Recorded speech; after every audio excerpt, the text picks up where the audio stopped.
अस्सलाम वालेकुम रहमतुल्लाहि व बरकातहू। इंग्लिश लर्निंग सीरीज का lecture number 6।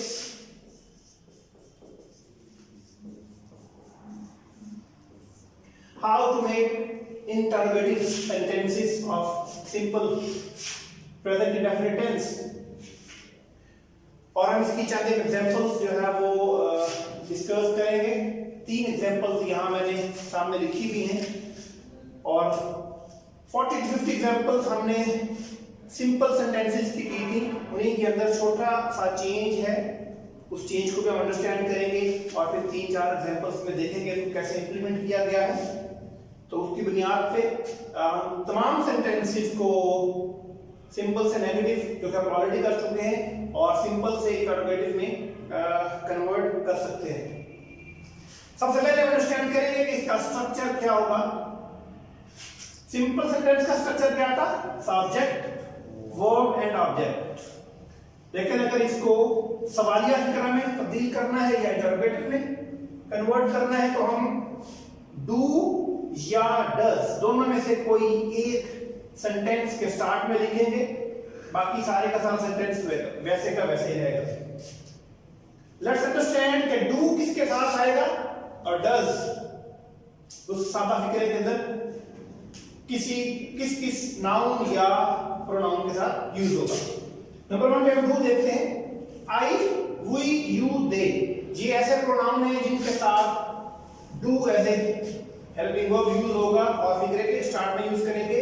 And plural nouns, for example 2 या 2 से ज्यादा नाम आ जाते हैं, कोई 2 लोग सेंटेंस के अंदर होंगे तो वहां पर भी डू को एज ए हेल्पिंग वर्ब हम यूज करेंगे। On the other hand does के साथ क्या होगा, या डज किसके साथ आएगा? He, she, it and singular nouns, उनके साथ डज को यूज करते हुए फिक्रे के शुरू में ले आएंगे। 3 एग्जांपल्स हमने यहाँ पे की हैं, देखते हैं कि वो क्या है। क्या मैं सुबह उठता हूँ, हमने इससे पहले इस सेंटेंस को कैसे बनाया था? मैं सुबह उठता हूँ, मैं सुबह नहीं उठता हूँ। अब इसकी थर्ड फॉर्म है क्या मैं सुबह उठता हूँ। तो हमने देखा है कि आई के साथ do as a helping verb और फिक्रे के स्टार्ट में आ जाएगा। Do I get up in the morning. क्या अम्मी खाना पकाती है? अम्मी सिंगुलर या सिंगुलर नाउन के तौर पे है तो यहाँ पर डज फिक्रे के स्टार्ट में आएगा। Does mother cook food. क्या लड़के मैच खेलते हैं? Do boys play match.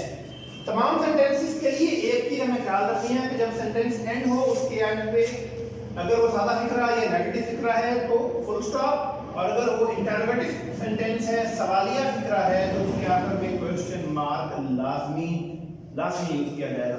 अगर आप ऐसा नहीं करते हैं और आप किसी एग्जाम के अंदर अपीयर हो रहे हैं तो it will be considered as blunder और आपके अगर 1 नंबर का फिक्रा है तो उसके आधे मार्क्स कट जाएंगे। तो ये एक लाहासिल सा मसला हो जाएगा, छोटी सी गलती और आपका आधा नंबर कट गया, वो भी बगैर किसी वजह के। व्यूअर्स, हम बहुत सारे जो एग्जांपल्स हैं सिंपल स्ट्रक्चर के अंदर सिंपल सेंटेंसेस को बनाते हुए हम ऑलरेडी कर चुके हैं। As a homework, as a home assignment and for your practice, उन तमाम सेंटेंसेस को आप इस स्ट्रक्चर के तहत इंटरोगेटिव सेंटेंस के अंदर कन्वर्ट कर सकते हैं। अगर आपका कोई सवाल है तो प्लीज आप जरूर क्वेश्चन उसका करें हमारे साथ, उसमें कमेंट सेक्शन के अंदर इंशाल्लाह उसका रिप्लाई करेंगे। अपना, अपने घर वालों का, सबका ख्याल रखें, किसी के लिए मुश्किल पैदा ना करें। एक बात हमें याद रखनी है कि हम अगर किसी के लिए गड़ा खोदेंगे तो जरूर किसी न किसी वजह से किसी और गड्ढे में या उसी गड्ढे में हम खुद गिरेंगे। अल्लाह ताला हमें अच्छाई फैलाने की तौफीक दे। अल्लाह आप सबका हामी नासिर हो। अस्सलामु अलैकुम व रहमतुल्लाहि व बरकातहू।